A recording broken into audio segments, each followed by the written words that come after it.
Kepmen 649 itu apakah kebutuhan khusus guru bagi peserta yang memiliki CFD akan mendapatkan afirmasi.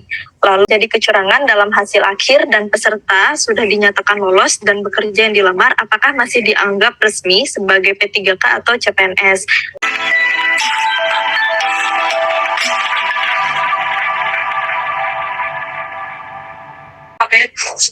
Selanjutnya terkait nilai ambang batas yang kami tuangkan dalam keputusan Menteri Pan-RB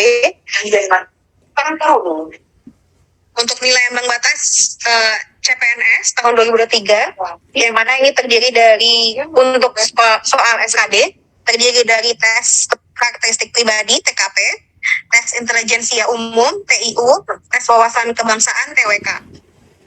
Total soal ada 110 butir soal dikerjakan dalam 100 menit dengan nilai maksimal 550 dengan rincian sebagai berikut. Untuk TKP, TIU dan TWK durasinya ini adalah 100 menit. Untuk TKP jumlah soalnya 45 butir soal dengan pilihan jawaban ada 5 jawaban, dan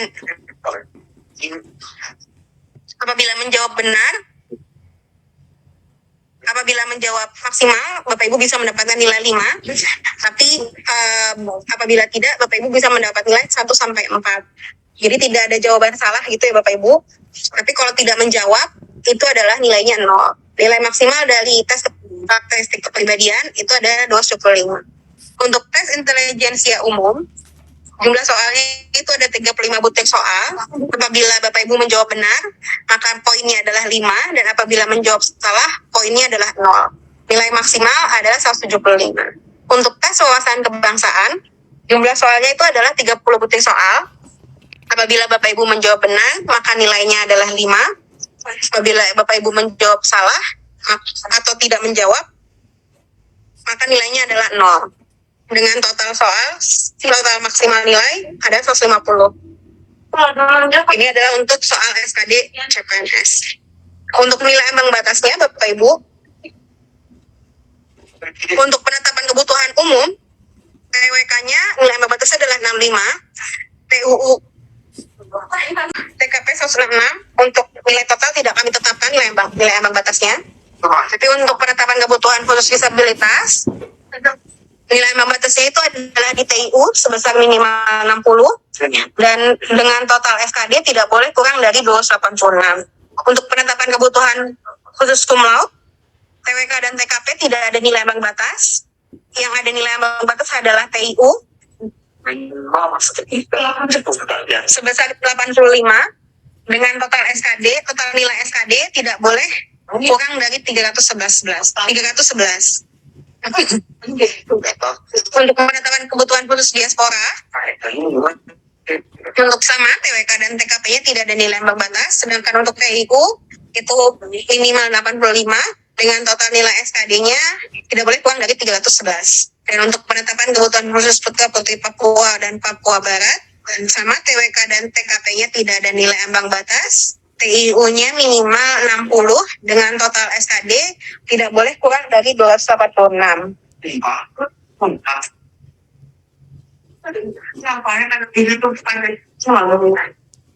Adapun kebijakan yang baru Bapak Ibu di Kemenpan ini, bahwa hasil SKD tahun ini, apabila Bapak Ibu masih dasar, hasil yang Bapak Ibu terima oleh di tahun ini dapat digunakan pada periode berikutnya. Jadi apabila tahun 2024 gitu ya, atau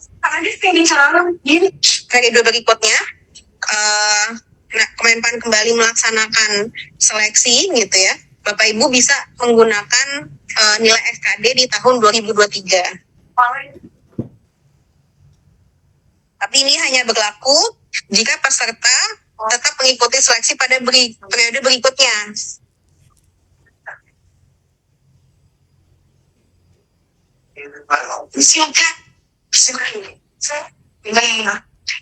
Selanjutnya adalah NAB terkait seleksi kompetensi P3K tahun 2023.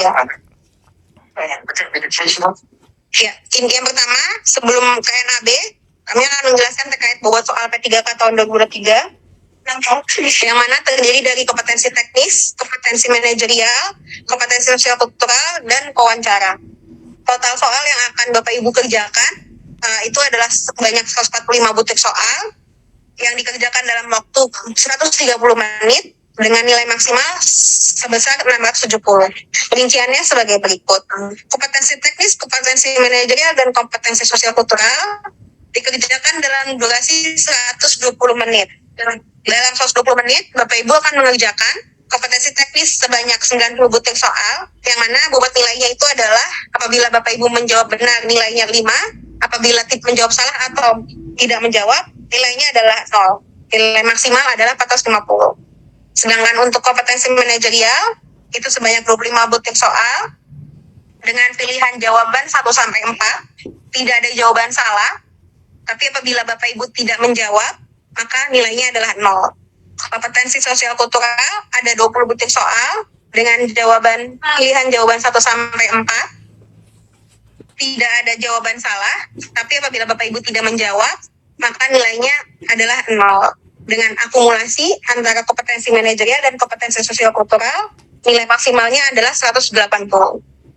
Selain kompetensi teknis, manajerial, dan sosial kultural, Bapak Ibu juga akan mengerjakan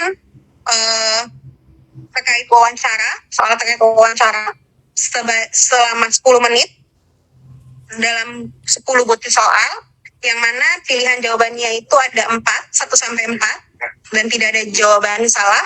Apabila Bapak Ibu tidak menjawab, maka nilainya 0. Dengan nilai maksimalnya adalah 40.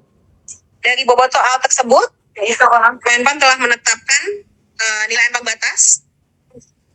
Untuk seleksi kompetensi teknis, nilai maksimal 450, nilai ambang batasnya sesuai lampiran Kepmen, disesuaikan dengan masing-masing jabatan yang Bapak Ibu lamar.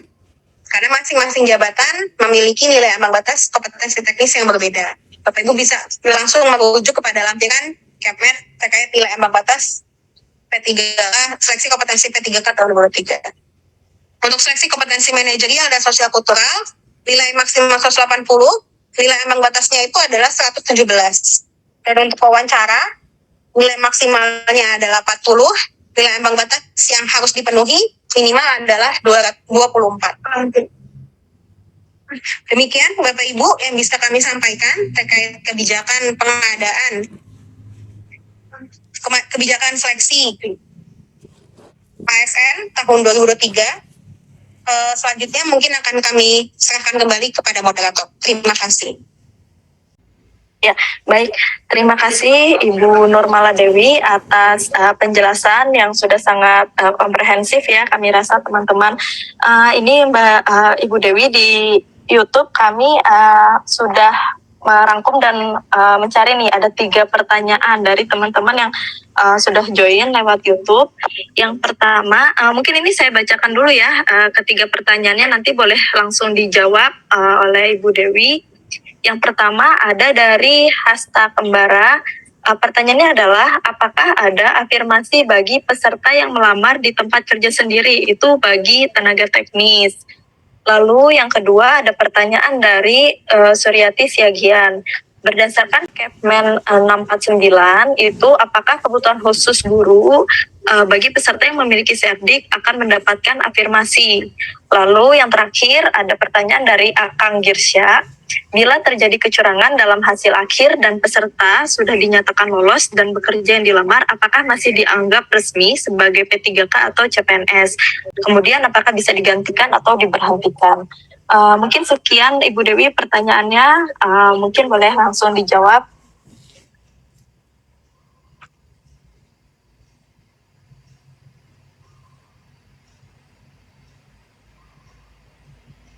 Baik, terima kasih Bapak Ibu atas pertanyaannya. Izin menjawab. Yang pertama tadi adalah terkait pelamar yang saat ini sudah bekerja di instansi pemerintah. Apakah ada afirmasi gitu? Nah, untuk seperti kebijakan yang sudah kami sampaikan bahwa tahun ini Menpan memang memprioritaskan gitu ya terkait pelayanan dasar. Yang pertama itu adalah terkait guru dan juga nakes, dan juga dengan mengoptimalkan untuk mengoptimalkan gitu ya diisi oleh non-ASN yang memang saat ini sudah bekerja di instansi pemerintah seperti itu Bapak Ibu. Jadi memang tadi untuk untuk memprioritaskan ya gitu ya, kami tuangkan ke dalam Kepmen 648 terkait mekanisme seleksi P3K untuk JF, bahwa memang formasinya ini kami bedakan 80% untuk formasi khusus dan 20% untuk formasi umum, yang mana formasi khusus ini hanya bisa dilamar oleh ex-THK 2 yang terdaftar di BKN dan juga pelamar yang saat ini sudah mengabdi gitu ya di instansi pemerintah minimal 2 tahun berturut-turut. Jadi kalau tadi yang Ibu sampaikan apabila saat ini sudah bekerja di instansi pemerintah, apakah ada afirmasi? Ya afirmasinya itu ya Bapak Ibu, ada formasi khusus yang memang kami khususkan gitu ya untuk pelamar yang saat ini memang sudah bekerja di instansi pemerintah. Dan untuk afirmasinya adalah yang bersangkutan bisa mengikuti seleksi tanpa adanya nilai ambang batas gitu. Jadi berapapun gitu ya nilai yang Bapak Ibu peroleh gitu ya, itu nantinya akan di ranking berdasarkan di jabatan yang Bapak Ibu lamar. Nah, yang peringkat tertinggi itulah yang akan diterima sebagai ASN. Jadi tidak ada lagi nilai ambang batas untuk di formasi khusus. Jadi mungkin yang di sini kami tekankan gitu ya, dipastikan saja bahwa Bapak Ibu yang sudah melamar, yang sudah saat ini sudah bekerja di instansi pemerintah, monggo dimaksimalkan gitu ya privilege-nya untuk melamar di formasi khusus gitu. Karena apabila Bapak Ibu saat ini sudah bekerja di instansi pemerintah tapi melamarnya di formasi umum, maka privilege-nya ini nggak dia dapat gitu ya terkait nilai ambang batas ini. Tapi kalau Bapak Ibu memang saat ini sudah bekerja di instansi pemerintah dan melamar di formasi khusus, maka privilege-nya adalah tadi tidak dikenakan nilai ambang batas. Kelulusan berdasarkan peringkat nilai tertinggi seperti itu. Kemudian izin Bu Fatima, mungkin yang pertanyaan kedua tadi bisa diulang? Ya, izin pertanyaannya tadi adalah berdasarkan Kepmen Pan RB nomor 649 itu, apakah kebutuhan khusus guru yang memiliki serdik itu akan mendapatkan afirmasi? Jadi ini untuk tenaga guru Mbak Dewi. Baik, terima kasih. Ini terkait guru yang memiliki sertifikat pendidik ya Bapak Ibu.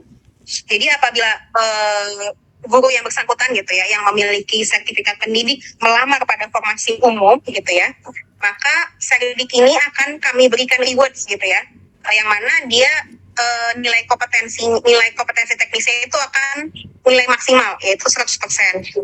Nah, sedangkan apabila guru ini melamar pada formasi khusus, maka ketentuan serdiknya ini tidak berlaku karena memang tidak ada nilai ambang batas gitu ya untuk formasi khusus guru. Tapi kalau apabila guru yang memiliki serdik ini melamarnya di formasi umum, maka ini akan kita berikan reward dengan kami berikan nilai maksimal yaitu 100% untuk nilai kompetensi teknisnya. Seperti itu Bu Fatima. Mungkin untuk yang pertanyaan selanjutnya. Ya, baik. Terima kasih Bu Dewi. Yang terakhir, tadi ya, apabila terjadi kecurangan ini dalam hasil akhir dan peserta sudah dinyatakan lolos dan bekerja, yang dilamar apakah masih dianggap resmi gitu sebagai P3K atau PNS? Kemudian apakah bisa digantikan atau diberhentikan? Jadi bagaimana nih intinya kalau misalkan ada terjadi kecurangan dalam proses seleksi di pengadaan ASN? Seperti itu Ibu Dewi. Baik, terima kasih atas pertanyaannya. Jadi memang apabila nih ketika melakukan seleksi, baik itu seleksi administrasi sampai seleksi kompetensi gitu ya, kemudian dinyatakan lulus, setelah dinyatakan lulus yang bersangkutan baru ketahuan nih, yang bersangkutan ternyata misalkan kualifikasi pendidikannya tidak sesuai atau mungkin ada indikasi kecurangan gitu ya. PPK sangat bisa gitu ya kami, jadi dalam Permenpan-nya baik di Permenpan CPNS maupun di P3K baik nomor 27 atau nomor 14 itu sudah kami atur bahwa PPK dapat membatalkan kelulusan yang bersangkutan. Jadi walaupun memang yang bersangkutan atau pelamar ini sudah dinyatakan lulus gitu ya, tapi kemudian hari diketahui bahwa yang bersangkutan ini melakukan kecurangan atau ternyata melakukan kecurangan nih banyak ya Bapak Ibu, bisa saja memasukkan kualifikasi pendidikan, memasukkan pengalaman bekerja seperti itu. Itu bisa saja PPK membatalkan kelulusannya. Tapi memang apabila ketahuannya ini adalah setelah yang bersangkutan ditetapkan NIP, memang informasinya ini jadi tidak bisa diisi oleh peserta lainnya. Tapi apabila pembatalannya gitu ya dilakukan sebelum NIP ditetapkan, ini masih dimungkinkan gitu ya PPK untuk mengusulkan kembali ke BKN untuk dilihat pelamar yang di bawahnya ya, nilai peringkat tinggi di bawahnya itu yang bisa menggantikan. Seperti itu bedanya Bapak Ibu. Jadi kalau misalkan pembatalannya itu adalah sebelum NIP-nya ditetapkan, itu masih bisa digantikan oleh pelamar lainnya informasinya gitu ya. Tapi kalau misalkan pembatalan kelulusannya ini dilakukan setelah NIP ditetapkan, maka formasi itu akan tetap kosong, tapi yang bersangkutan ya tetap harus dibatalkan kelulusannya karena memang tidak sesuai dengan ketentuan. Dan apabila hal-hal seperti ini ya Bapak Ibu misalkan diketahui gitu ya oleh pelamar lainnya, masyarakat pada umumnya gitu ya, kami juga menyediakan tahapan gitu yang mana bisa Bapak Ibu gunakan untuk memberikan sanggahan seperti itu. Jadi kalau untuk CPNS masa sanggahnya ini ada 2, yaitu setelah pengumuman seleksi administrasi dan juga setelah pengumuman nilai akhir. Nah, keduanya ini dilakukan melalui FSCSN dan dalam kurun waktu yang sudah ditentukan sesuai dengan Permenpan nomor 27 tahun 2021. Begitu juga dengan P3K Bapak Ibu, cuma membedakan untuk P3K ini memang masa sanggahnya hanya ada setelah seleksi administrasi. Setelah seleksi administrasi, kemudian PPK mengumumkan siapa yang lolos seleksi administrasi, dan apabila Bapak Ibu melihat ada ketidaksesuaian dalam pengumuman, Bapak Ibu bisa melakukan sanggahan pada masa sanggah, yang mana sanggahannya dia sama diajukan melalui SSCSN dalam kurun waktu yang memang sudah ditentukan jadwalnya oleh BKN. Itu sih Bu Bapak Timah. Baik, terima kasih Ibu Dewi atas penjelasannya. Ini menurut saya sudah sangat-sangat komprehensif ya, sudah menjawab semua pertanyaan. Ya, terima kasih banyak Bapak dan Ibu sekalian yang sudah hadir pada kegiatan pada